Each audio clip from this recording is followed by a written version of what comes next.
to T3 dito sa TV5.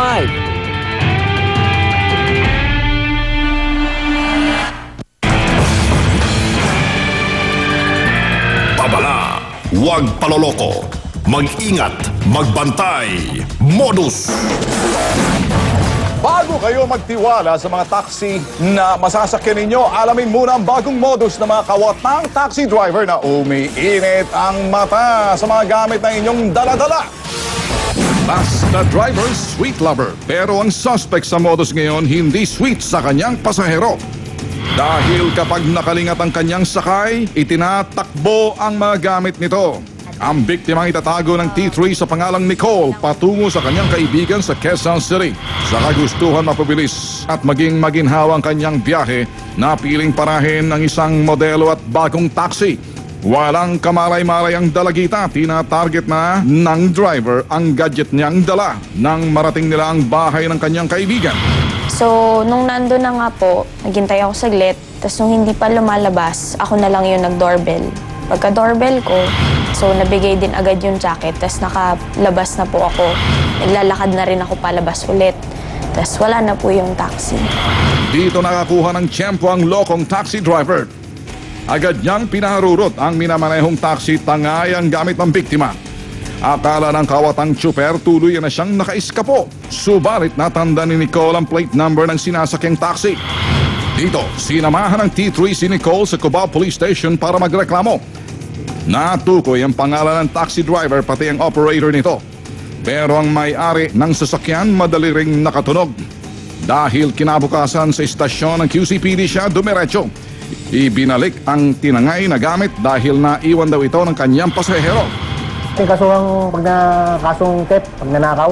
Usually, pag napatunayan na pag nanakaw, mga 6 to 12 years siguro.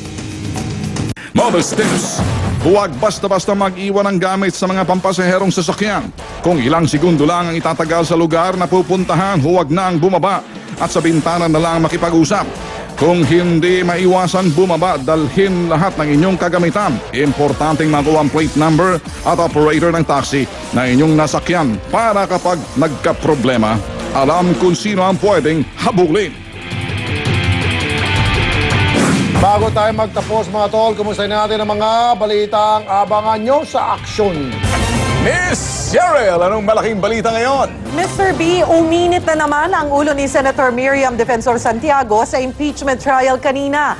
Balita rin ang isang presidential advisor, siguro alam nyo na ito, na huli raw sa aktong bumibili ng pirated DVD na umabot daw sa 2,000 ang halaga. At bad news naman sa mga motorista. Gustong ipagbawal sa Maynila ang pag-aangkas sa motorsiklo. At eto, malamang nakita nyo na ha, ang sexy post ni Casey at Valerie Concepcion sa magazine. Ang debate ngayon sa internet kung sino nga ba ang mas sexy. Si Casey ba o si Valerie? Para sa inyo, sino ang mas sexy? Walang kinabig, walang tinulak. Sa akin, wala ako nakita. Wala nakita. Talagang hindi nyo man lang sinilayan, ha? Ako naman magaling mag-appreciate ng art. Ayan. Ikaw hindi, ha? Wala ako nakita. Takot. Ikaw. Pareho maganda. Easy lang, baka humaba ang mga ilong nyo. Pero Erwin, bilisan nyo na dyan para action na. Wala akong nakita. Wala rin. Wala ako nakita. Ako nakita ko sa Balitaan Tapat eh. Pinakita yung picture eh. Medyo kami pinalabas na aksyon, pero pikit ako eh. Pikit niya. Sobra mo masyado yan. Salamat, Cheryl. Susunod na po ang aksyon, huwag kayong bibitiw.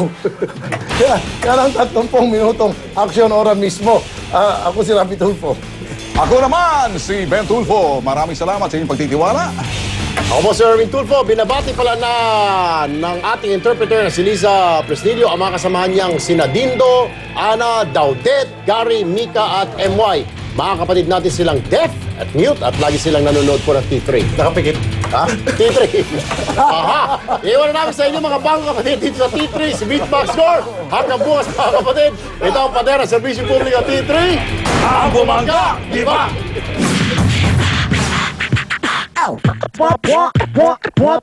Estudyante pupunta sa bahay ng kaibigan. Taxi ang sasakyan. Nung makarating sa bahay ay bumaba at tinawag ang kanyang kaibigan. Ngunit itong si Manong driver naghihintay ng tiyempo para tumakbo. Tangay ang kagamitan ng mag-aaral. Baka si Manong driver ay kulang sa tulog. Ewan ko, pasahero niya ay nakalimutan niya. Talaga lang ha, kulang sa tulog.